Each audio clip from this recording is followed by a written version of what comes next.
Hello, everyone. Welcome. I hope everyone can hear me. I hope everyone is doing well. I feel like I have not had a stream in so long, and it really hasn't been all that long. It really hasn't, but it feels like it's been quite a while. I hope you all are well. I have a lot planned for this evening, actually. So tonight, the main bit of tonight is continuing to do the Otherworldly Pact matching. But for those of you who might just be tuning in or who might not know me, my name is Jasmine. I am a witchy content creator here on YouTube. I'm streaming on Twitch, Facebook, and my YouTube channel. If you want to get a hold of me directly, the best place to do so would be Instagram.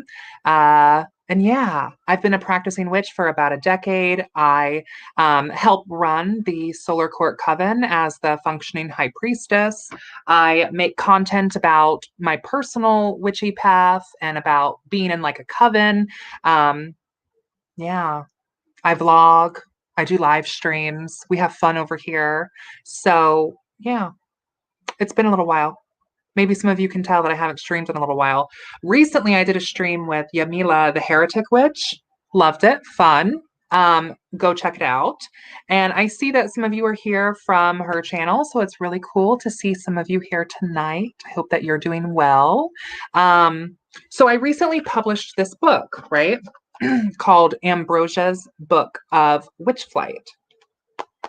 So this is my book. I wrote this.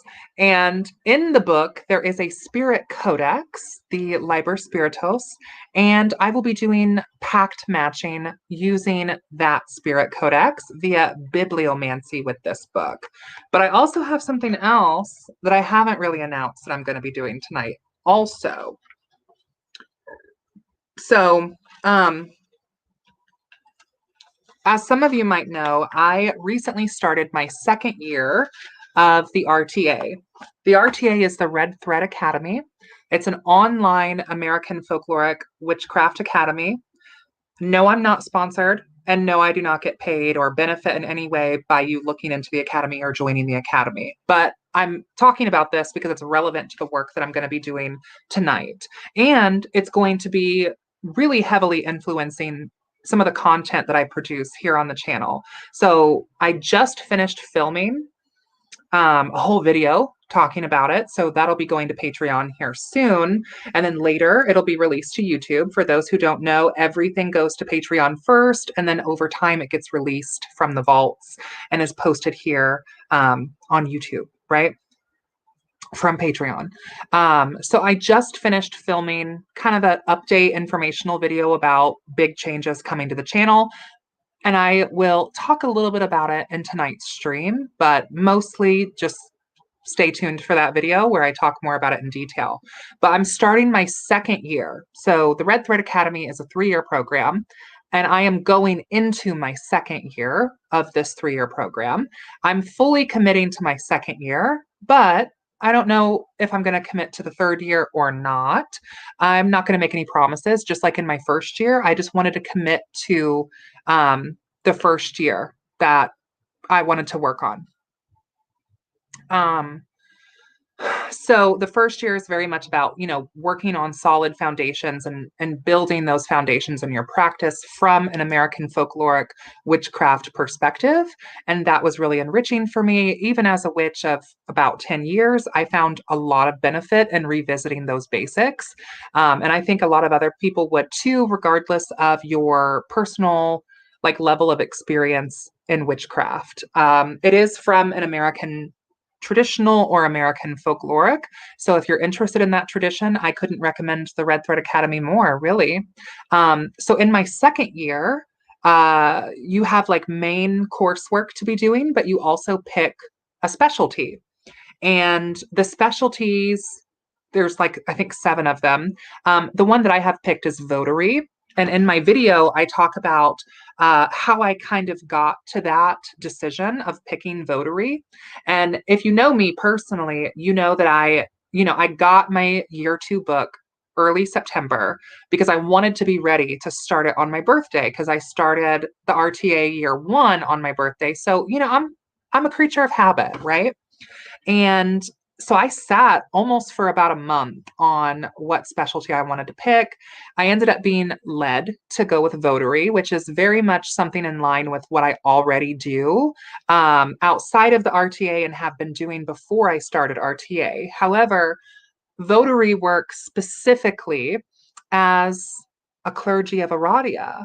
So I am not really sure exactly how yet this is going to show on the channel. I know that I am going to be putting together some clergy work for the Gospel of Witches and for Aradia. I know that I'm going to be putting together some holy days, some feast days, some ritual tools, and maybe some other formularies. I've shared a little bit about this over on Patreon. And I have to be careful how I talk about it because some of it is initiatory, kind of fourth powery, and also it's a very current active thing in my life right now. And I try to be cautious about sharing what's going on in the immediate present, if you know what I mean. And I'm not exactly sure. I mean, there could be rumors and whispers that this might turn into an Aradian grimoire. We'll see. But I have a whole other manuscript that I really need to be working on right now, and that is extending the Liber Spiritus. So this live stream, I'm probably going to add a little bit to this because not only will I be doing spirit packs tonight from the book, for anyone who's interested. For anyone who's interested, I will be doing that. But I also am going to be doing a collective reading. And I'm thinking what I'm going to do is a live stream every full moon or close to every full moon and kind of have an Aradian witchy service Esbat once a month. So at the very least, I will be doing a collective reading, incorporating my Aradia Oracle by Stacy DeMarco, which I absolutely love this deck. I've had this deck for a couple of years. It's the Gospel of Witches or the Gospel of Aradia by Stacey DeMarco. I'm pretty sure you can get this on Amazon. It's a really gorgeous oracle deck, and it's centered around the Vangelo or the Gospel of Witches, the Gospel of Aradia. It uses a lot of that imagery, and it touches on things actually from the Gospel. I have a couple of versions of the Gospel. Now, here's the thing. Okay, let me say this. If you are interested in reading the Gospel of Aradia, here's something to know. The translation by Charles Leland is available in public domain, meaning the book is old enough that you can access it essentially for free. So if you go onto Amazon and if you look at Gospels of Aradia, then know that almost all of those versions are either going to just be copy and pasted from the free PDF that you can just get on Google, or if you're a member of my Patreon, I have my Library Obscura, which is a whole bunch of free PDFs that you can access, and the Gospel of Witches is in there. If you're interested in reading the Gospel for yourself, it's a heavy text, it's a controversial text, and it's not a text that you're just going to read front to back and put it down and that's it. Like, I have kind of picked the Gospel of Witches up and put it down multiple times over the past decade since Aradia has been a figure in my life. And now I'm going to be studying the Gospel a little bit more formally and putting together a modern practice inspired by the Gospel of Witches. And with that disclaimer also, I am not a historian in any capacity. And I am also not a folklorist in any capacity. I am just a modern practicing witch who is going to be building a modern practice for witches of today, inspired heavily by the Gospel of Witches. So I just want to put that out there. And yeah. Oh, it's like my screen is all glitchy. I don't know if you guys see that on your end or not. And hello, everyone. Thank you all for joining. It's good to see everyone here. So I'm going to do a service with Aradia once a month. And exactly what that service looks like, I'm not exactly sure. Okay, because I'm just kind of building this. I'm thinking if I do an Esbat service, I'll probably offer a collective Esbat reading using the Aradian Oracle and Rider-Waite-Smith Tarot. If it also happens to fall during an Otherworldly Pact matching, then that might just fall in line with the Aradian services. I also plan on putting some liturgy together regarding full moon, dark moon, new moon, waxing, waning moon cycle spellcraft inspired by the work that's actually in the gospel. So like having a spirit vessel for the red goblin associated with that hagstone, or having an Aradian red pouch and like how to use it and what that is in the gospel. The consecration of the meal, which for those of you who practice in a ceremonial fashion, like cakes and ale, the hoozle, the red meal is so heavily pulled from the consecration of the meal. I mean, the Gospel of Witches is a text that has been heavily influential in modern witchcraft. I mean, Gerald Gardner, Doreen Valiente, these people definitely took a lot of liberties from the Vangelo, in my opinion. So yeah, that's what we're doing. That is what we were doing. Now, the tarot deck that I'm going to be using is it's called the Universal Tarot. It's the professional edition. So this is the tarot that I'm going to be using. The professional edition is basically, it's just really big cards because these are kind of like ideal to use for like online readings because they're nice and big, so they translate in camera really well. But I also like reading with these at festivals and stuff too because the card stock is just really thick, and like they can take a beating. So I'm going to be using these in regards to the collective reading, right?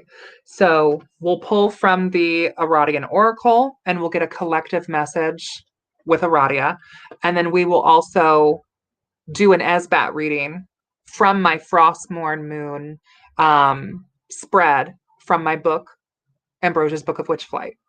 So that's going to be the collective portion of what we are doing here tonight.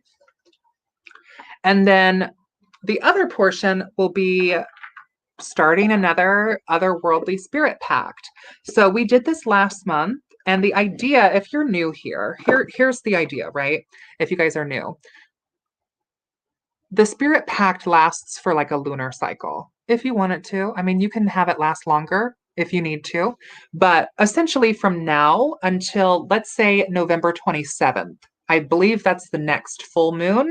That should be the Frostmourne moon that takes place in November. So you can think of your Spirit Pact being assigned to you from now until then. Also, I think that this should go without saying this, but like it's completely optional. So if you get assigned a spirit that you're not 100% about, or that if you're not completely vibing with or feeling, that is totally okay. My feelings are not going to be hurt at all. This is just optional. Also, the way that I do readings here, so the Aradia and the tarot is going to be for the collective, right? And we're going to be talking about the current moon that we have now. Gorgeous full moon over the weekend. Absolutely gorgeous. So we're going to be pulling from that. I'll probably do the Frostmourne reading during the actual Frostmourne moon service. So that part is just going to be collective. If you are interested in getting a Spirit Pact, okay, really all you need to do is just comment down below that you want a reading. And those who do send the tips and cash apps, super chats, whatever, will have priority and kind of be able to skip the line. That doesn't mean that you have to pay for a reading. It just tipping guarantees that you're going to get one. Sometimes the list gets kind of long and I can't get to everyone. I apologize. So if you absolutely want to get your name on the list and you absolutely want to get a reading, then just tip. Yeah. And then you'll be on that list. If you send it via Cash App or PayPal, please leave a note down below. That way I know. And if you send like a super chat or something here on YouTube, it should just pop up. But if you send stars or a Cash App or a PayPal, I might not see it. So please let me know that you have sent it over. Okay. So we'll just kind of go ahead and I guess we'll just get started since I've rambled now for almost 20 minutes talking about what we're doing. And yes, everyone, happy Halloween. Blessed Samhain for those who celebrate. Okay. It's good to see everyone here. Again, this is my book, Ambrosia's Book of Witchflight.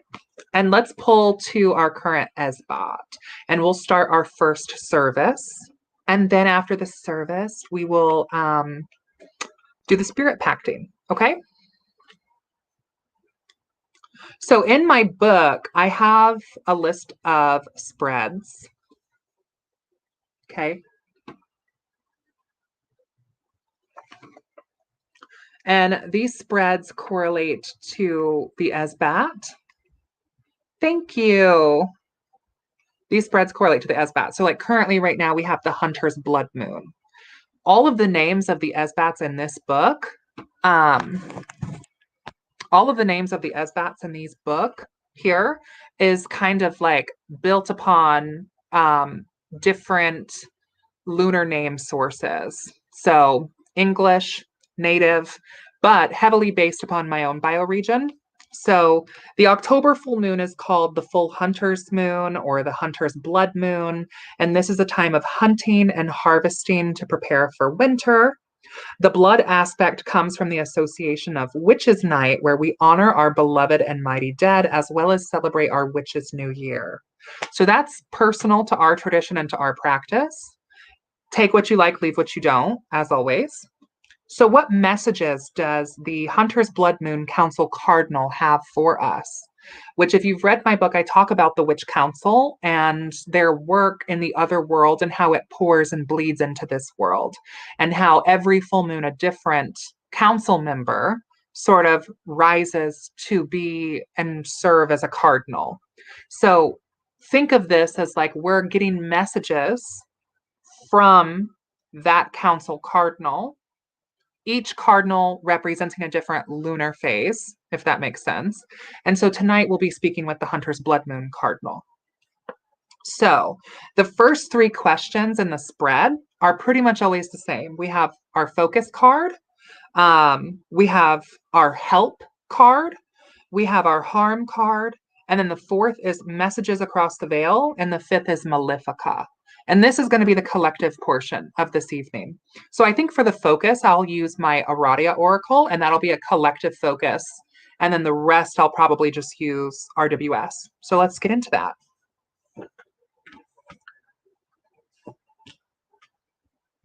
Thank you so much for the super. Right now, we're starting first with the Aradian service, and then we'll be doing the Spirit Pact reading matches right after. So this is going to be our focus for this Hunter's Blood Moon. And we can kind of sit on this and meditate with this leading up until the Frostmourne Moon in November, where we will enter a whole new lunar sort of phase.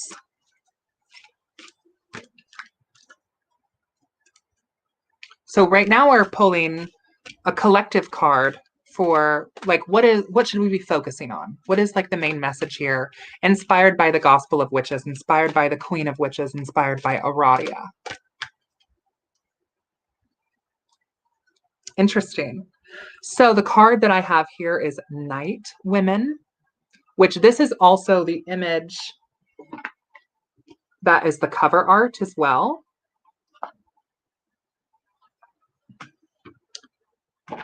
So when I think of the Night Women, right, from the Gospel of Aradia, I am thinking essentially of those Aradian disciples who were taught by Aradia the art of witchcraft and who were devotees of her mother, Diana. Diana being the moon goddess, the goddess of the night.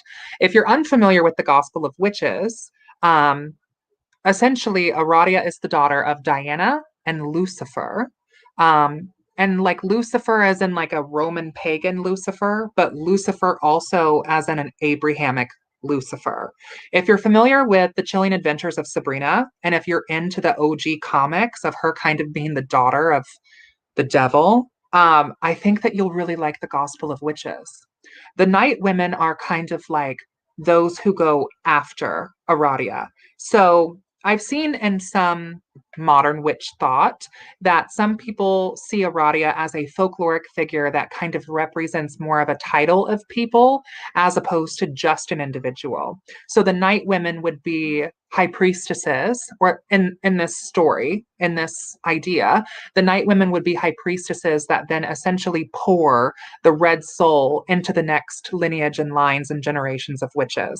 So if Aradia is the sort of messiah of witches, the earthly incarnation of goddess Diana and god Lucifer, and she taught and initiated witches, that next line would be Aradian disciples, and they would initiate other witches, pouring into this red soul, pouring this collective magic and spilling blood in a metaphorical way, in a red soul kind of way, your soul that connects you to the witches who have come before you, your soul that connects you to your ancestors, both beloved as in literal physical ancestry, and also mighty. So your magical dead, the witches that are connected to you through lineage, initiation, your red soul, things like that. The Night Women were women that would hold masses and service for the people, looking to learn these mysteries. So I think it's very fitting that we get this card at this time, considering it is Witches' Night, right? We're going into All Hallows Eve. And I think that this is often a time where a lot of us pause and feel that sort of call back to craft. I know that there's a ton of witches that come back home to the craft, I will call it, during this time of year. There's a lot of witches that also take on dedications where they dedicate themselves to maybe a year and a day of formal study to the craft, or witches that will just dedicate themselves, period, to the craft, kind of like almost like taking a communion in a way. So I think that this is a very fitting time of year. And also, like, it brings up sort of the archetypes of teacher and student, which most good witches end up being both, a mix of both, right? Because this is a practice, this is a religion. It can be both. And we should constantly be pushing ourselves to learn and to grow and to really seek wisdom, which we get that through applying knowledge. Notice the word applying though, right? Like we can sit here and we can read and read and read and read. And reading is fundamental and reading is important to be a well-read and rounded witch. But we also have to take what we read, put the book down, and we need to go apply it because that's how we're going to get wisdom is by applied knowledge. So I think that it causes us to kind of reflect on that as well, because not only are we learning the craft, and not only can we seek wise counsel from the October Cardinal, from the Witch Council in the Otherworld, who is here to teach us and lead us now, but also through the Aradian disciples. So what are you doing in your local community? It doesn't have to be huge, grand, elaborate, large scale things. It could be you hosting something for yourself and a few friends. But I think all of us who feel called to the gospel of witches can serve as new Aradias, meaning leading, guiding, teaching, initiating, and facilitating magical space also for others. That's how I'm perceiving the night women. That's how I am perceiving this card and what it is for us to focus on. Stepping into that role, stepping into those shoes, and welcoming new witches, really, to the path, which I think is perfect for this time of year. I also think that night women would inherently also be gatekeepers in a way. And I know that that is kind of a buzzword that not everybody is super fond of because we don't like when things are gate kept, but there's a reason why some of these things are called mysteries. And so thinking of our relationship to the craft and to the mysteries and our relationship to keeping those gates, as it is our responsibility, especially with our practice, we get to choose who we share that with, and there's nothing wrong with that at all. There's nothing wrong with that. You should be gatekeeping your own practice. Okay. So Stacy DeMarco is the one who makes this deck, and I just want to see kind of what she has to say about this card. Let's see.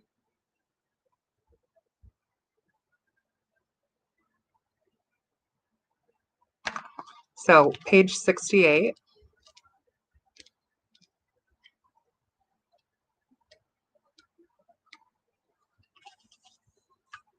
Expect joy and good luck to visit your home. A cleaning of your home or office is in order. Reduce the clutter and clear the energy. Healing can be done in joy and with movement. Go dancing, love your body and all of its splendor. Upon the anointed hour, we let down our rules and our hair. We gather amongst the dark forest with the moon as our only flare. There are many of us and more besides that you'll never know or see. We dance in our perfect naturalness. We dance in ecstasy. Aradia and her disciples trained groups of Diana's devotees. These women came to be referred to as night women. They were encouraged to meet together, not just for devotion, but to strengthen their bonds. The bonds between women are generally strong, but in those harsh times, it was vital to the night women who found reassurance in each other and a renewal of spirit and commitment by seeing their numbers at gatherings. So there's more to that there, but I think that my interpretation of night women matches pretty well with Stacy DeMarco's. So yeah, this is our collective. And I'm going to pull this aside because I will post probably all of this on Instagram for people to go back and look. But now we're going to get into the tarot portion. Thank you so much for those super chats.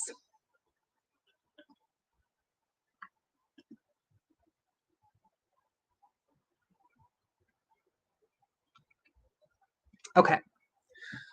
So the next card that we have, right, is we're going to look at what is helping us, like what is the beneficial energy during this time and what is the constructive energy or what needs to kind of be exercised or banished, right? Kind of like the good and the bad. And this is just for this lunar cycle.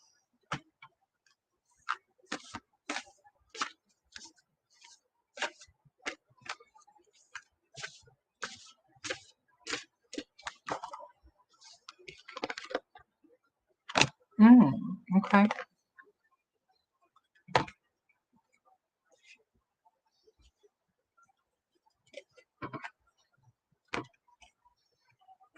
Okay.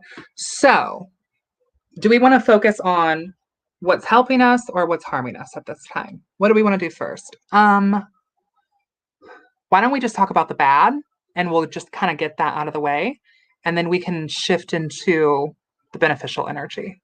So, what's showing up for us during this time, during this lunar cycle, right? We have the Knight of Swords, and this is showing up in things that are maybe considered harmful or what we need to what energy we need to push out. So, the Knight of Swords upright is more like a person or a personality or a spirit than it is necessarily an event because it's a royal arcana. And the Knight of Swords is someone who it's very critical thinking, it's very logic based, it's very reasoning, it's very taking action from our mind and our communication. So if this is showing up in a way that is maybe critical, then maybe we need to like avoid making any big contracts or promises at this time.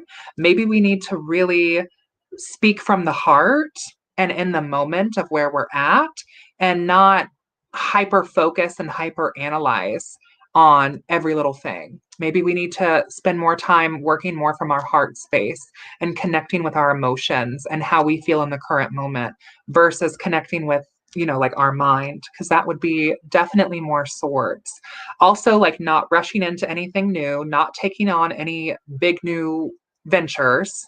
And if we have to, or if we are, we probably should be moving more from a space of the heart and more from a space of like personal feeling.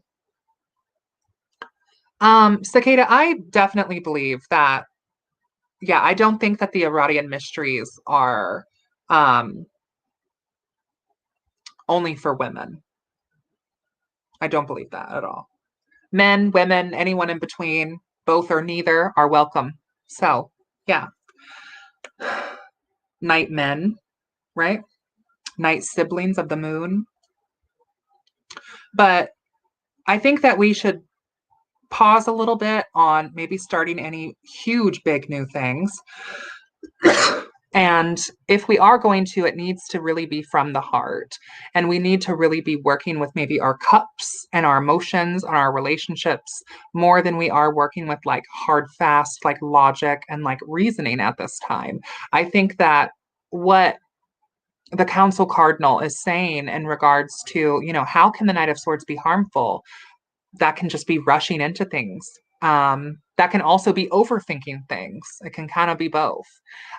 For what is helpful for us at this time, we have the Four of Wands. So to me, this very much represents building stability within the element of fire in our lives. So our sensuality, sexuality, creativity, the element fire represents all of those things in the tarot. And the number four is like four seasons, four legs of a table, four corners, four directions. It's very much about building that sense of stability. I also think it's interesting thinking about that we have air as the critical element and fire as the complementary element because those elements also work very well together. Air quite literally fuels fire, right? And earlier I was talking about how it's important for us to, incorporate scholarly pursuits in our witchcraft practice. We should be reading books. We should be learning and growing and challenging ourselves academically. But if we don't put the book down and also take what we've learned from the books and actually go and apply it, which would be less to know, like air is to know, but fire is kind of more to dare, to actually get up and go do the thing, to carve out time in your day for your practice, to not just talk about witchcraft, but also actually really be doing it. And so I think with these together, I'm kind of getting that message as well, that I feel the Council Cardinal and the Night Women of Aradia are suggesting that, now is a time for us to be doing the things. Like, get off your butt, get out there and do the thing. whatever that thing might be. If you're considering doing a spell for this or that, or, whatever in your practice, right? Maybe instead of waiting for the right time, acting kind of as that Knight of Swords and over analyzing the work, maybe instead of trying to make sure that it's the exact right time in the exact right way, and everything is organized critically, sort of pen to paper, maybe you just need to follow your heart and your intuition and just do the thing, like whatever that thing might be. I'm not necessarily suggesting going around and recklessly practicing witchcraft, but I am saying whatever we are learning and growing about now, maybe we need to put the book down and go practice it. Like, for example, with this book, Ambrosia's Book of Witchflight, which I'm referencing, like, it's one thing to read about witchflight, but also, like, try some of the exercises, try some of the rituals, try some of the invocations and prayers that are listed in the book, if you feel called to. This is just one example. It could be any other book. It could be Psychic Witch by Matt Aron. Like, try some of the recipes in that book. It could be, what else? Of Blood and Bones. Amazing, amazing book. Amazing. Try some of the recipes and the rituals in that book as well, right? Do the things. Start doing. Don't allow yourself to overthink, and really connect with your inner fire, your black flame, your witch's soul, your passion, your creativity, your sexuality. Now is a good time for us to be working with that. And I also feel like as we are shifting, right? Like the symbol for Scorpio kind of is an M that points downwards, because we've crossed the equinox where it's equal light and equal day, like Libra, right? We've crossed that. We're now descending into darkness. And so working with our inner fire to kind of like light our way through these dark times, I think is going to be really important. So more specifically, right? Because what's helping and what's harming is a part of every lunar spread. But more specifically for this one, what messages do we have from across the veil? Is one. We'll pull a tarot for that. And also Malefica. This season is a very liminal, very powerful time of year in relation to the realm of the underworld and death, for us, right? Not saying everyone subscribes to this, but for us, like, May Day is a time where the veil between our world and the other world is exceptionally thin. Witches' Night, Samhain, Halloween, okay, fill in the blank, is a time where the veil between our world and the realm of the dead is exceptionally thin. So that kind of opens the way up for spirits of malevolent and benevolent. And that also opens the way for like necromancy, mediumship, seances, communicating with the dead. Not that it's the only time, but it's going to be a heightened focus and a heightened time of year because these realms are kind of colliding. So it's also thought to be a time where malefic entities and spirits, almost like the gates of hell, metaphorically speaking, are wide open. And so you'll find in folklore that there's a ton of protective charms that are made to actually repel and ward against evil spirits, or like conjurers and witches sort of weaving malefica against each other. One really powerful and very common example of a witch's ward, folklorically for this time of year, would be the jack-o'-lantern. I mean, maybe think it's funny or kind of cringe, but like in the story, Stingy Jack and the jack-o'-lantern is literally a ward and literally consumes evil spirits as he wanders the earth, forever banished from heaven and hell because he cheated the devil in the story. I have a video about Jack of the Lantern here on my channel that you can check out if you're interested in that particular story, but that's where Malefica kind of comes in. So what can the Hunter's Blood Moon Council Cardinal from the Otherworldly Witch Council tell us now about messages from across the veil? maybe like a collective card for the red soul of the witch. Ace of Wands. Okay. So in RWS, Rider-Waite-Smith, aces kind of represent like omens. Upright, these would be positive omens. Reversed, these would be kind of more negative omens. And it's almost like spirit with that hand there, kind of handing you an element. Wands, I think, fits in very well with this, considering fire was our complementary element earlier. Ace of Wands is basically like really channeling that fire, owning and claiming and utilizing your sensuality, sexuality, creativity for the highest good of yourself. And, you know, there's nothing wrong with using your magic for personal gain, using your magic for pleasure. I think that's very fire. And I think, again, this is a powerful time for witches to be sort of returning back to the craft, claiming their birthright as witch, and really dedicating themselves to the practice. Really coming from the heart is the message that we've also had earlier. So Malefica, evil spirits, bad juju. Like, what do we have here with this? We have a Queen of Pentacles.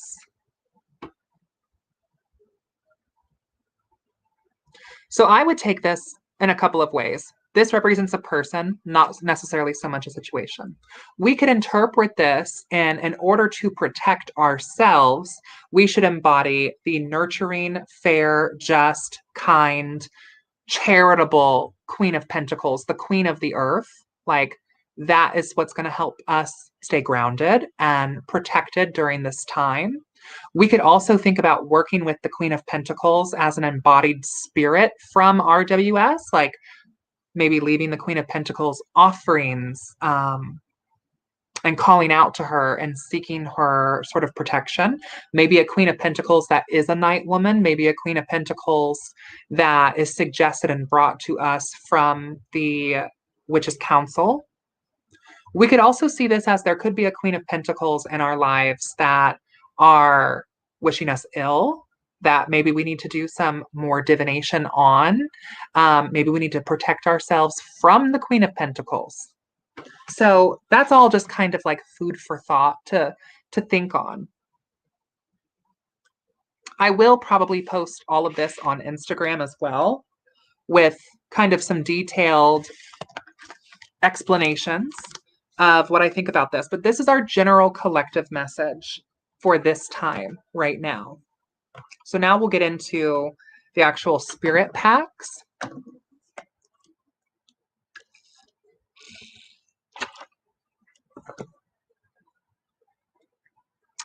Hello, Kelly. Yeah, and Cicada, I mean, I definitely think that the night women, male, female, both, neither. I think it's just kind of a metaphor for the Aradian disciples that are devotees of the Dark Mother, as Diana is her mother. I'm so glad. I'm also very glad. Okay, I'm going to start with these super chats.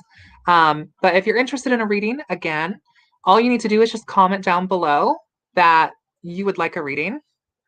And if you'd like to skip the line, if there ends up being one, if you tip, you'll get priority. And if not, I will try to get to everyone. Again, if you send anything over Cash App or PayPal or stars on Facebook, just comment and let me know so I don't miss it. And I'm going to get started here. So Chelsea Walker, good to see you tonight. Thank you very much for the donation. I would like a reading in a pact, protection 2 if possible. You can definitely send me a message and we can kiki and we can talk about that. The reading I am doing tonight is that collective reading I just did kind of for everyone, but I will happily get you a pact. So this is going to be from now until November 27th, when the next full moon is. And also, for anyone who might be interested, currently I have in my description, there's a link called Fly Babes, and I'm taking submissions for anyone who would like to send them in regarding their work with the spirits from my book, because I plan on making a expanded spirit codex, and I would love to take some submissions from some other witches that send them in about their experience with these spirits. So no pressure, but if you're interested in contributing to that manuscript, feel free to check out that link. Okay, Chelsea, this is going to be for you. Okay, so for you, I have Helena Kyrie.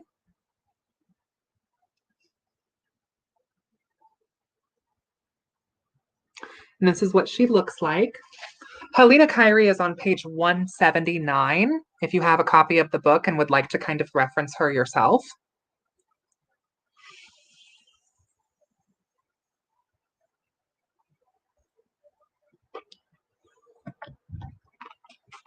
So the element for Helena Kyrie is earth. The virtue is light. The fetch or the animal relation is the eagle. And here are the attributes. So these would be things that Helena Kyrie would be beneficial in working with her for or petitioning her for. So she's strongly associated with courage. So, acts of bravery, feats of strength, wild crafting, like wild foraging things from your local area, learning more about the plants and the trees and the animals in your local area, medicine that grows in your own backyard, competition. So that could be personal, that could be in the workplace, that could be athletically. I mean, anything that involves competing in order to secure something.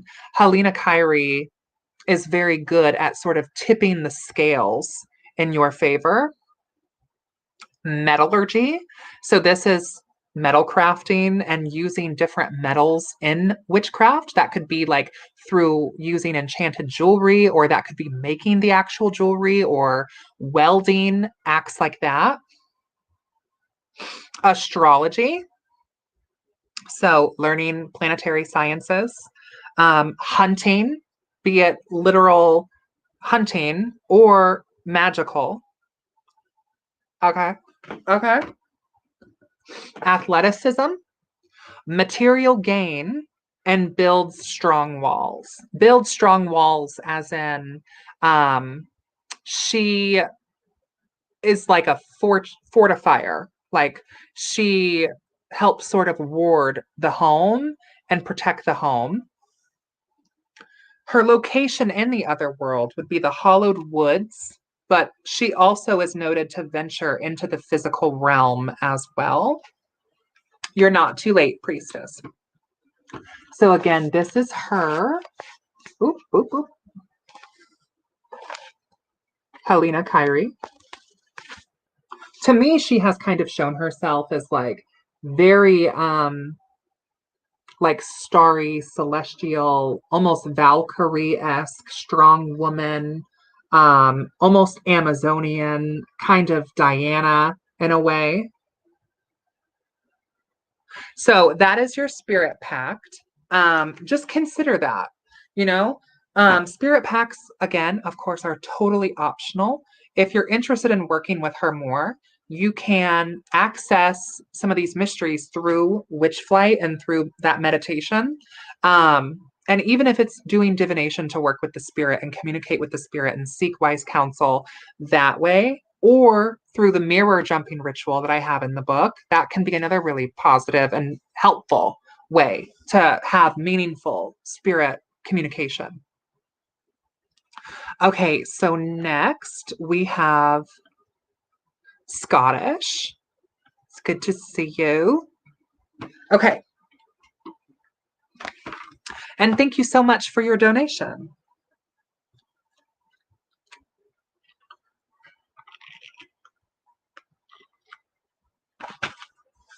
Okay, I'm getting my pages together here.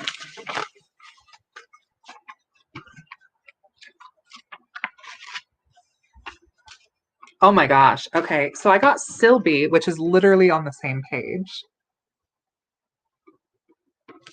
Which Sylvie is a spirit that came out multiple times last time. So it'll be interesting to see if Sylvie comes out multiple times this time as well. So here's the image for Sylvie.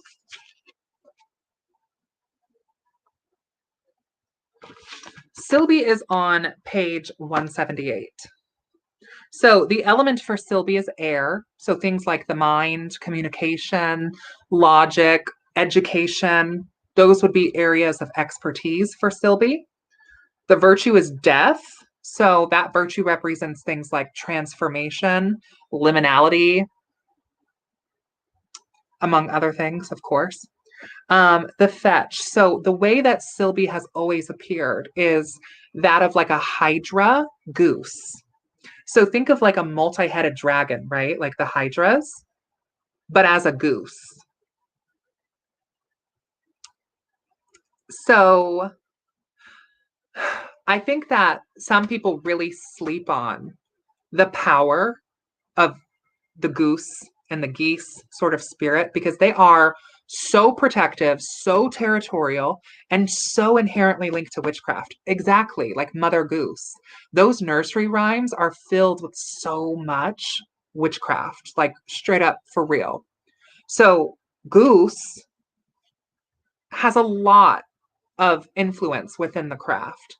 I think people think of geese sometimes as annoying or pestilent or, bothersome, but they're very powerful spirits. And I know Sylvie quite intimately. I've had extensive work with this spirit. There are some things I think I'll hold back because I don't necessarily want to influence the work that you may or may not do with the spirit in any way. But here are some of the attributes of Sylvie. And Sylvie's a spirit I recommend to anybody and everybody too. Like if I had to have like a tiered list of like S tier, A tier, B tier, which I was thinking about doing. If you're interested in that, I don't want to necessarily say any spirit is like bad because I want you to form your own opinions. But there are spirits that I would recommend more over others, and Sylvie would definitely be in the higher part of that list. So, witchflight, of course, with the geese and Mother Goose.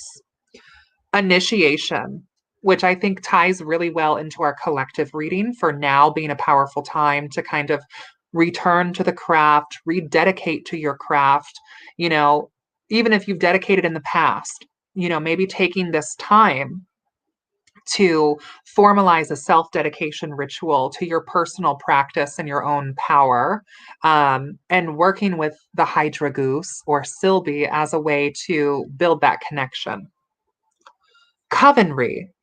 Sylvie is heavily related to Covenry, and that's something I can't really speak on openly, but okay. Abyss walking. I do have a video talking about abyss walking on my channel. Abyss walking is a ritual act that essentially kind of involves walking between worlds. You could take that literal as like doing the physical abyss walking ritual, or you could take that as more metaphorical in like abyss walking or crossing the abyss, having a sort of powerful transformative moment in your practice, which also kind of ties back to the death virtue. Giver of gifts. So the spirits in the book that are listed as gift givers are spirits that can bless a witch with powerful gifts, be it metaphorically speaking, or literal, putting gifts in your way or influencing other people to give you gifts. Noted as territorial, Sylvie is very protective of the witches whom Sylvie favors. Evolves new heads and cuts off old heads. So, like, I'm trying to think of how to phrase that in a way that's kind of fourth power. But the heads of Sylvie are related to the witches connected to Sylvie, because there is a group of witches that sort of tends specifically to Sylvie. Okay. And then favors witches, period. Sylvie loves witches. Sylvie seeks to work with witches and will favor witches, period. Okay.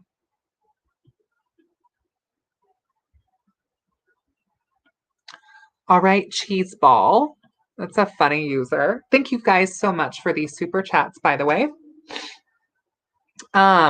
So yeah, you'll have to let me know what you think of your work with Sylvie. I would love to hear it. I would love for you to send in a submission for Sylvie if you feel called to, or just message me on Instagram, whatever. So this is going to be for cheese ball. Let me get my book back in order here. And if anyone is interested in a reading, all you need to do is just comment down below that you are interested. For those who send super chats or donations, they get to skip the line and they have priority, but I will try to get to everyone. Okay, so cheese ball.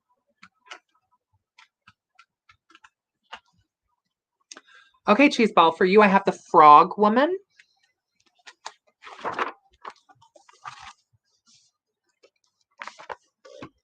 The frog woman.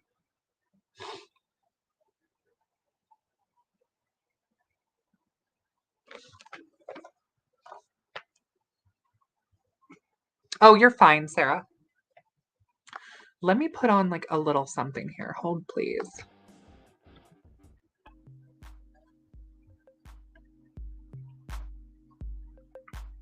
There we go. It's nice to just have a little something in the background. Okay, so frog woman for you, cheese ball, if you're still here with us. And thank you very much for the super. So the element for the frog woman is water. So spirits associated with water are associated with healing arts and love and the heart and relationships, also kind of death and underworldly, very liminal, like think of all the associations magically of water, right?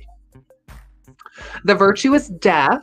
So we have another death spirit for tonight. So transformation, radical change, liminality. The fetch is a peculiar toad.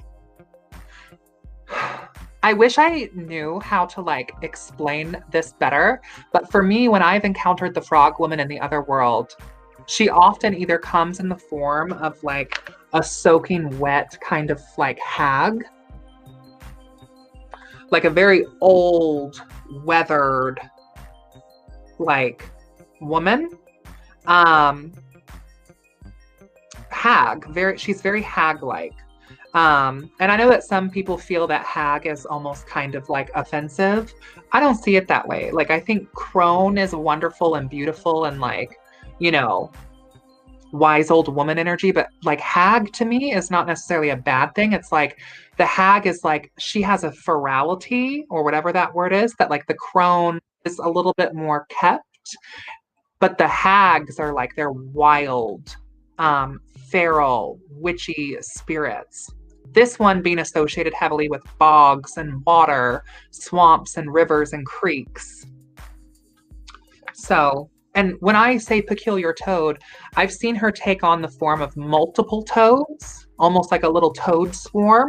And I've also seen her take on the form of a toad that just doesn't quite look right. Yes, the river hag will protect her space. Absolutely. So like a peculiar toad, like a toad that's missing a leg, or a toad with an extra eye, or a toad in an otherworldly color or shape. Peculiar toad. Kind of also like a nod to some of like the fairy lore of fae taking on the form of animals and them just not quite, you know, looking natural, and that being a telltale sign of a fairy spirit possessing the animal or taking on the form of the animal.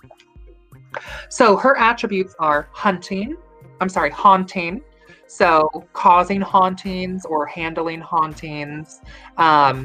A lot of the spirits in the codex associated with haunting are also good for malefic work or for working on someone's head, haunting a place, haunting a person. Possession. So works of spirit possession, if that's something that you're interested in getting into, or sending spirits to possess objects or people. Taxidermy, if that's an interest of yours, that's a specialty of hers. Divination, just psychic work, whether it be with cards, with bones, with mirror scrying, with fire scrying, with pendulums. She's associated with witchflight and healing arts. She's also associated with causing terror, and she commands frogs. She is associated with hunting. She's very solitary and reclusive, and she's a nocturnal spirit, meaning that she favors the night. She's located in the other world in Asalia and the Eastern Realms. So that is the Frog Woman. If you are interested in working with this spirit for the next phase, right? Leading us up until the Frostmourne moon, November 27th.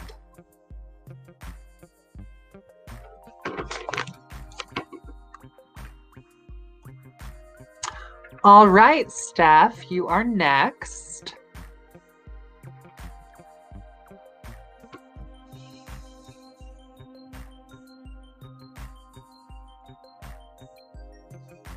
This vape I have is almost dead, sadly.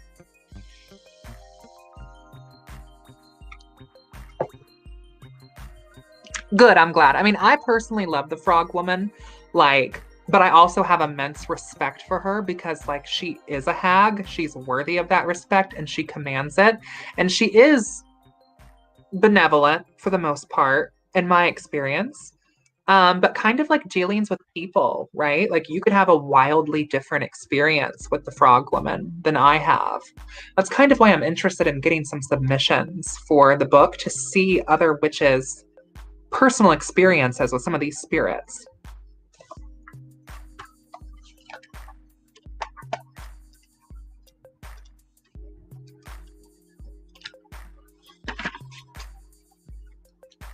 Okay, Steph, this is going to be for you.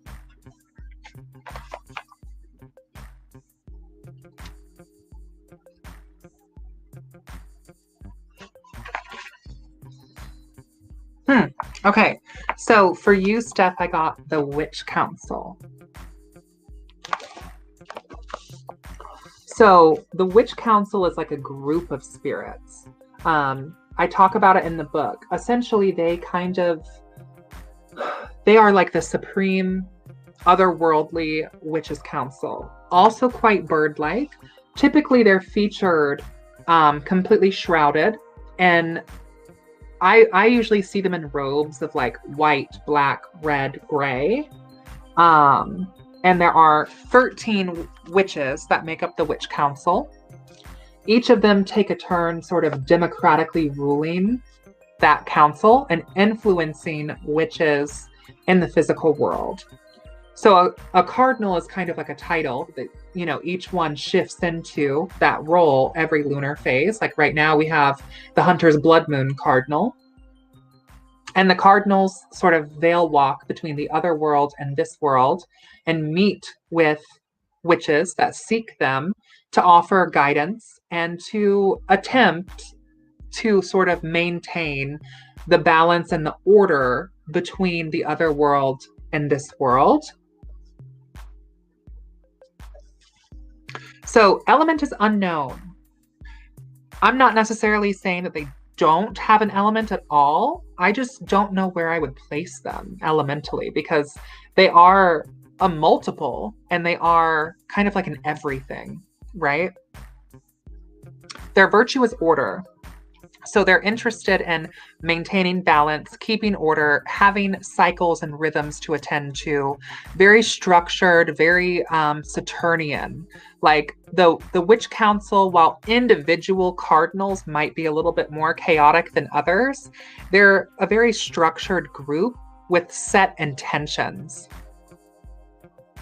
Their fetch would be kind of unknown. I mean, they're associated as a cardinal with cardinals, so seeing those red birds, those cardinals, there's a belief in our area that we have where we see them as ancestors, be them beloved dead, our physical ancestors, or mighty dead, witches who have come before us, but also the council cardinals and the cardinal birds being the witch council, kind of, I don't want to say keeping tabs on witches, but kind of they keep their eyes out. They hear and they see, right? And they influence. And they can take on the form of a cardinal, or they can appear as kind of a cloaked crone. I love that we're getting very crone and hag energy. I think that's very fitting for this time of year. So here are some of their attributes, right? And right now you would be working with the Hunter's Blood Moon Cardinal. So that cardinal is going to be differently associated than, let's say, the Frostmourne Moon or the Cold Oak Moon Cardinal. The Hunter's Blood Moon Cardinal would be heavily interested in necromancy, working with death energy, veil walking, abyss walking, blood magic, ancestor veneration. Like, think about this time of year and everything this time of year represents, right? But in general, the councils is associated with intuition, so psychic development, spirit communication, witchcraft, covenry, lineage, telepathy, veil walking, keeping secrets hidden, gatekeeping, isolation, manipulation of the wind and elements, and blood magic. So the council is located in the hollowed wood. And I have a whole chapter about them in this book. But, one thing I would suggest to anyone who might be interested, right? If you go and seek the council in the other world, it could be highly likely that you won't find them. They have their own tree that they are associated with. And the location of this tree is something that shifts and changes. So don't necessarily think that you're just going to be able to summon the entire council at the drop of a hat. The witch council often comes to you, and it's not always at the most convenient of times. I would definitely say, though, like I've said earlier, because this is a time where we're looking for wisdom from the Hunter's Blood Moon Cardinal, that I think things that she teaches and that she's associated with would be worth exploring because that's relevant to this time of year. And the way that I have seen them manifest when they're not in a bird form is typically as like cloaked crones and assorted robes and veils of gray and white and red and black, specifically with like chicken's feet. So like human looking-esque women, but they're kind of veiled and cloaked, but they're also kind of bird-like. And there's a lot of depictions of witches with chicken's feet or duck feet or goose feet. There's even depictions of Lilith where she has bird feet. So yeah, I think that it's one of the big signs that you're dealing with the council is the cloaks, the veils, the robes, and the chicken feet. So I hope that was helpful.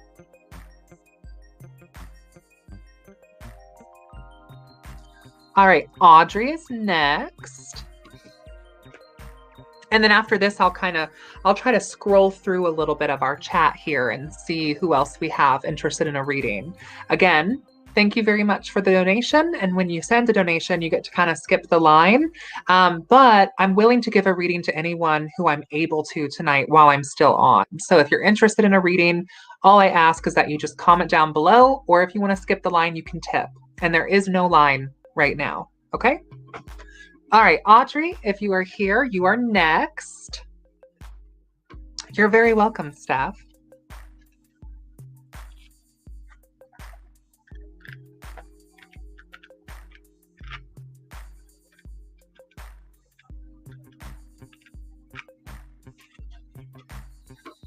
All right, Audrey, let's get one for you.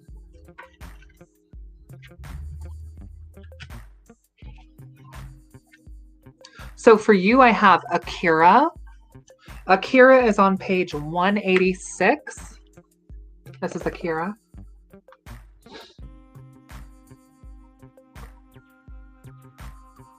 She is so lunar. She is so priestess kind of vibes. So her element that she's associated with is water. So all of the magical correspondence to that element. And her virtue is life, which kind of makes her a little bit unique as a water spirit because the element of water is so heavily associated with death, but water is also life sustaining and required for life. So spirits that have the virtue of life are typically more interested in creating and manifesting and putting out, if that makes sense, like building, acquiring, as opposed to maybe more secretive and veiled. Attributes. Oh my gosh, priestess. Iconic.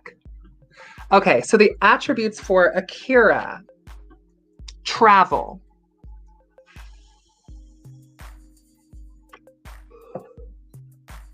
Now, travel could be like physical travel, like having safe travels, be it by boat, by car, by plane, but it could also be like otherworldly travel, like witchflight. Fortune, so like monetary gain and successes. Fate, like tipping the scales to provide yourself with more luck for a given circumstance. Divination, psychic abilities, helping you learn skills related to serving as an oracle yourself. So whether that be doing readings or mediumship or, what have you, through different modalities. Storms and like storm calling, tide calling, storm magic, chaos of those storms. Sovereignty, like knowing your personal worth and your divinity, knowing that you are a divine being and stepping into that and claiming that and owning that and living that. Like Akira is very, very into uplifting witches through apotheosis. Apotheosis as in kind of like venerating yourself and treating yourself as an incarnation of the divine and not apologizing for it. And that doesn't mean that other people aren't. It just means recognizing your divine godliness and treating yourself as the divine incarnation that you are. Astrology, healing arts, consecration, like working with Akira and building, sacred oils or blessed waters to consecrate magical tools or spaces to empower them and imbue them and enchant them with magic. She's associated with justice. So tipping the scales in your favor to seek justice, righting wrongs, defending the downtrodden or the marginalized. Purification, so exorcisms and banishments and clearings and cleansings. Fashion, very fashionable, very into looking alluring and appealing, and she's very aquatic, lunar, sort of priestessy vibes. Also Venusian magic, so magic related to love and lust. And then ecstatic dance. So that could be dancing around your altar, dancing around a fire, and using dance and music and ritual as a way to raise energy and work with spirit. So I hope that was helpful. And thank you so much for your donation. Okay, let's see who else we have here.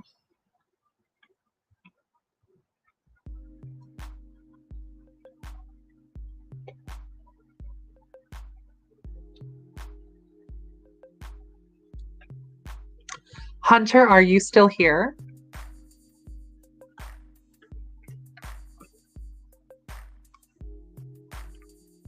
Hello, Jeff.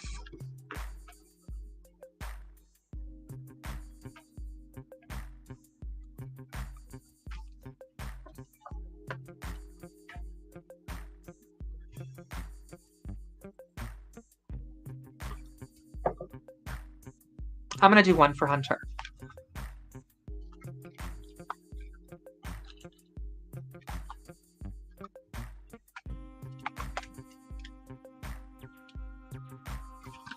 Oh, Earl Mayback. Mama May. Hunter is for you. This one's kind of funny. You see that she has like a magic wand, a beautiful gown, and like a cigarette in her mouth. She's a queen. Now, her element is unknown and her virtue is unknown because she's wild and she's all over the place. And she's every woman. They're all in her, okay? Her fetch is like a flying pig or a flying boar. A glittery pink rhinestoned hog, if you will.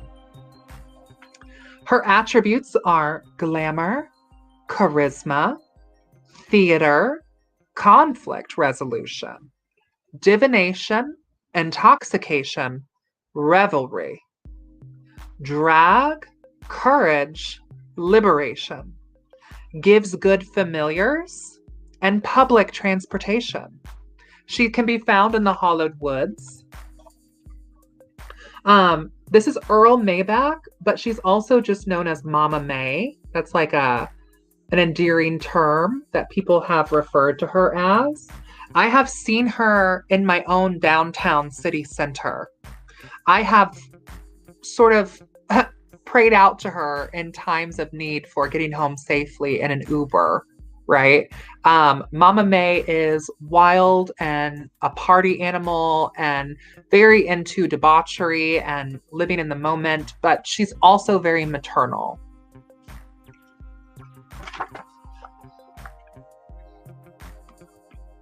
You're welcome, Audrey.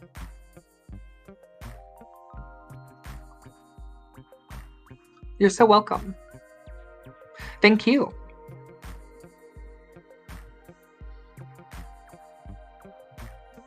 Okay, I'll do one for Priestess. Yeah, Mama May is a lot of fun. Hold on.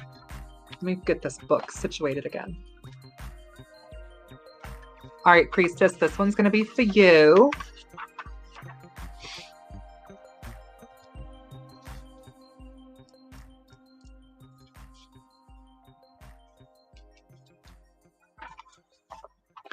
Priestess, for you, I got pots. You almost got golly molly. Okay. Here we go. Here we go. So this is pots.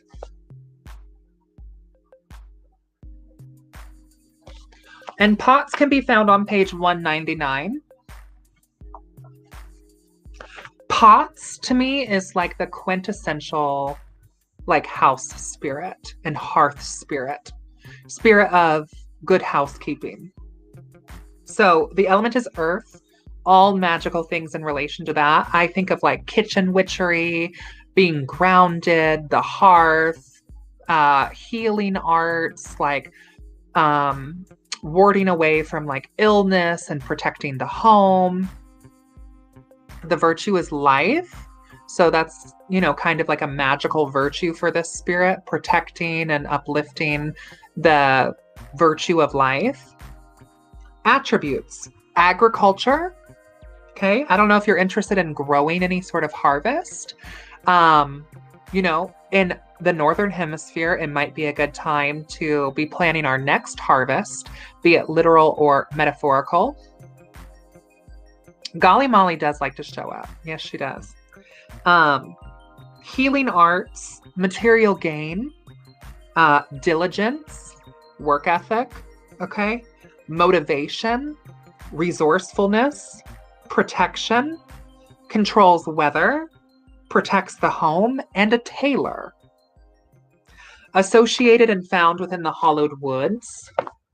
But I also feel like having a spirit vessel for pots to inhabit or as like an offering to keep like in your kitchen, a little vessel for pots. Also associated with the pheasant as far as animals go. My work with pots has been very much like good magical housekeeping and helping me stay on top of that. Not just doing cleansings and banishings that one time and being done with it, but keeping the 3 C's, keeping things clean, keeping things cleansed, and keeping things consecrated is, I feel like, something that pots has been personally helping me with. Keeping, magical housekeeping. When's the last time you've done a floor wash or a door wash or saned your home or created a amulet of protection or a devil's trap or a corn dolly or a god's eye or a witch's bottle for protection or locked your mirrors? Maybe this might just be a time in general to think about home warding and home protection, as this is a very liminal time. So I think that checks out.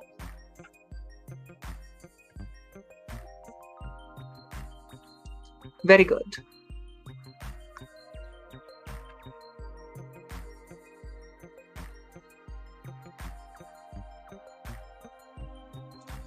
Okay, George.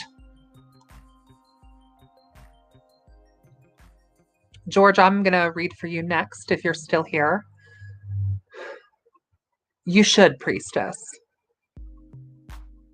Let this be a sign that this is a good time to get to working on that.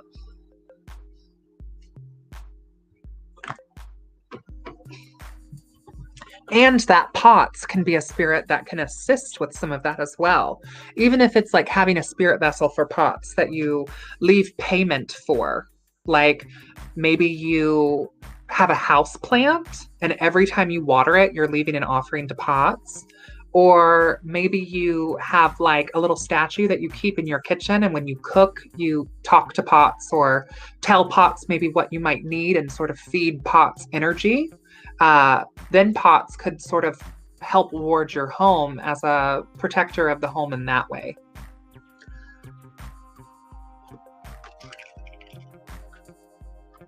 Let me get my book situated. Okay, George, this one's going to be for you. We got the corn spirit. Very fitting, very fitting. At least where I'm at in this hemisphere right now. So the corn spirit, kind of like Mama May, is another one of these spirits that are incredibly, incredibly like liminal. Kind of like the witch council as well. So the sort of image that I have here is like a scarecrow.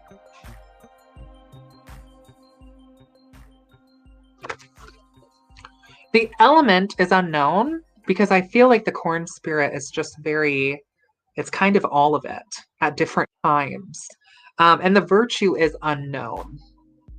The fetch is like a crow or a scarecrow, like sort of an unsettling looking scarecrow that just kind of pops up, right? Attributes, liminality, spirit communication, confusion, fear, haunting, witchcraft and attraction, telepathy, controlling the wind, luring, keeper of things hidden, located in the hollowed woods and the physical realm. So this is a spirit that I won't say I necessarily like hardcore recommend in the same way that I do other spirits like Sylvie, but it's also not a spirit that I would say is like necessarily going to wish you harm in the same way that some of the void spirits are corruptive and associated with sort of like mind-eating parasites. The corn spirit is not necessarily bad, but the corn spirit is also not good. If you have ever spent any time actually in a cornfield, or if you're able to get yourself into a cornfield before November 27th, I think that you could meet the corn spirit directly. There is a feeling of just general unease and otherworldliness. And I want to also say like predation, like feeling almost like you're being watched or preyed upon, but not necessarily in a way that feels like evil, but also not comfortable, if that makes sense. I am still trying to understand the corn spirit and the language of the corn spirit because there's something very like liminal and calling and guiding about the corn spirit. I wish I could give you a little bit more insight in regards to the corn spirit, but I struggle to also place the corn spirit in words. It's been a spirit now for the past couple of years. I've been trying to get to know more, but it also appears to be very elusive to me in the sense that like when I go out to consciously attract the corn spirit, I feel like it slips between my fingers or my conjurations, it doesn't manifest. But when I'm not seeking the corn spirit, like if I'm driving home late at night and pass a cornfield, there it is. And like, it's just there, almost kind of letting me know, like, I'm still here. Like, it's kind of trickery a little bit. You've been seeing crows, could be the corn spirit. I would do your own divination on that and see if you can confirm that, you know?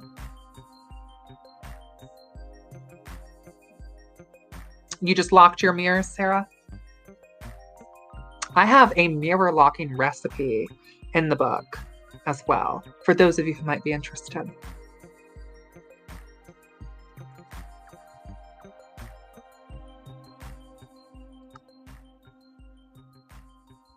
You're polishing your altar right now. It's a good time for that. We love Mama May. We also love the Witch's Brew. I love it. A wine that is a sweet mulled red spiced wine. You would totally love it. Yeah, the Witch's Brew. I love it. I love a seasonal wine. Okay, let's do one for Park. This is going to be for you.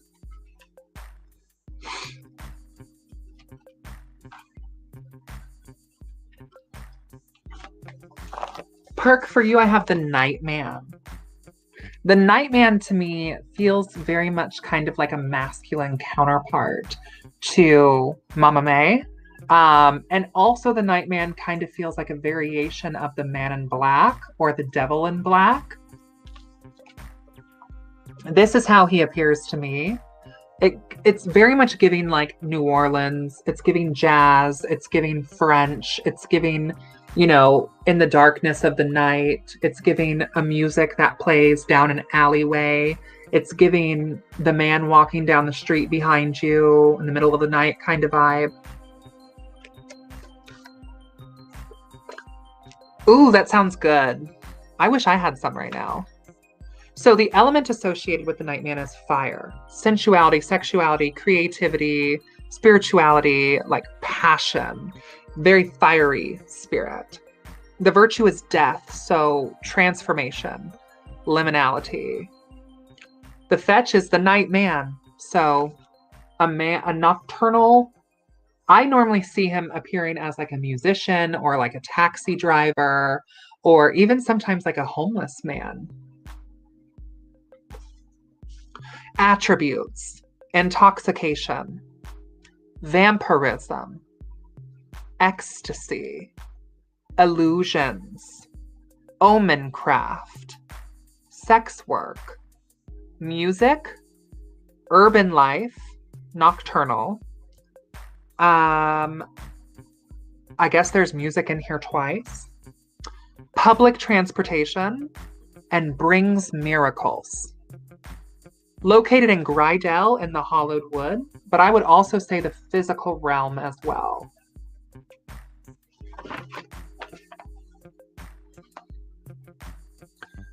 So I feel like the Nightman, this could be a sign of like protection, safety, revelry, debauchery. Like he's kind of both of those things.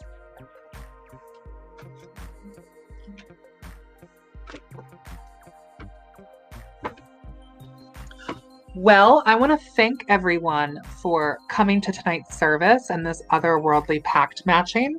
I've been streaming now for about an hour and a half, which I normally kind of try to wrap things up a little bit. Yeah, you'll have to let me know what you think of the Nightman. The Nightman has been a spirit that I have definitely encountered in the physical. And there's quite a bit of lore, like folklore, also surrounding the Nightman as well, especially down in New Orleans. Now, sometimes people associate the Hat Man with the Nightman, but I don't think that I don't think that they're the same. Oh no, Sorceress, I'm sorry. I can do one for you, babe. Sorry. Let's see.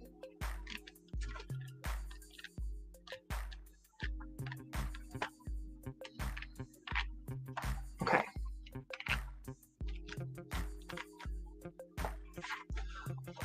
So, Sorceress, for you, I got the Dragon of Mitney.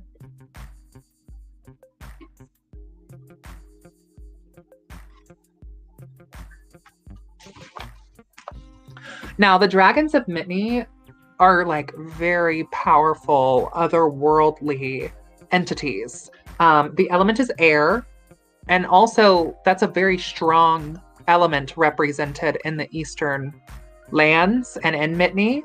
Logic, reason, education, very mercurial. The virtue is light, so illumination, sometimes also associated with order, routine, and structure. The fetch is an opulent gold dragon, like a dragon made of raw light. Attributes: strength, dignity, war, prophecy, divination, illumination, revelations, purification, discipline, leadership, domination, and annihilation. If you look in this book, and if you look at the chapter on Mitney, it kind of talks about these opulent dragons. And the location is Mitney and the Eastern realm. So you can also work with the dragons of the otherworld through, like, when you do the otherworldly ritual from the book, when you are calling upon the names of the kingdoms, you can also visualize and call upon the dragons of those 4 directions and those 4 kingdoms and kind of do a draconian ritual working that way. But maybe this is a sign that for this lunar time, you're being packed and tasked with exploring those aspects of magic and dragons and how dragons play into our witchery. Liz, I will be doing this probably around the end of November. The next full moon is, I believe, November 27th, and that will be our Frostmourne moon. So I'll be doing it sometime around then. I don't know if I'm going to continue doing the Aradian service along with the pact matching at the same time. I might move one to like a dark moon and the other to like a full moon. We'll see. But that is my intention with being a votary of Aradia for this next coming year and my RTA work. But also, like, I love doing the pact matching. I love doing them with the otherworldly spirits from my book, Ambrosia's Book of Witchflight. If you're watching and you're interested, there's a link down in the description below. But I also love working the pact matching with infernals. And doing demonic pact matching. And I think that we're probably due for that again because I've done otherworldly now twice. So the next one will probably be an infernal pact matching. Thank you, Liz. You're welcome, Sorceress. Thank you, Sarah. I will definitely try some of your recipes. They seem fabulous. I've been building a wand for a while with crystal and copper. I was going to use your stuff in the back of the book to consecrate it and bless it with my athame. Do wish I had more fields near me. I live in Edinburgh City, capital of Scotland. Tiny little city, barely anything like fields growing or anything. We have a shit ton of ancient graveyards. That's so cool. A lot of ancient buildings, lofts, history. Thank you so much. I'm glad that you made it too. Neon Cicada, thank you, Miss Jasmine, for hosting these little community chats on here. They're nice. You're welcome. And thank you for joining. I mean, you guys help make this. Like, I show up to like kind of facilitate the space, but it's really all of you that make this what it is. Otherwise, I would just be talking to myself. Like, so thank you all for joining. I have yet to get an Infernal Pact matching, and I'm interested in that, but I love both. I will likely be doing Demonic Pact matchings for the next one. So stay tuned for that. Go check me out on Instagram. It's Jasmine_Ambrosia, and I'll post our collective reading that we had earlier. And yeah, if you're interested in my book, down below in the description, and make sure that you hit subscribe if you don't want to miss the next stream. It'll probably be the end of November. So, all right. I think I'm going to hop off here and get myself something to eat. I am starving. So thank you all again so much for coming. Thank you, chat. Thank you all so much for the donations and for having the conversation. I'm sorry I wasn't able to keep up with all of it in the chat tonight. And yeah, I look forward to talking to you guys later. So until next time, blessed be, and I will see you in hell. Bye. Good night. Happy Halloween.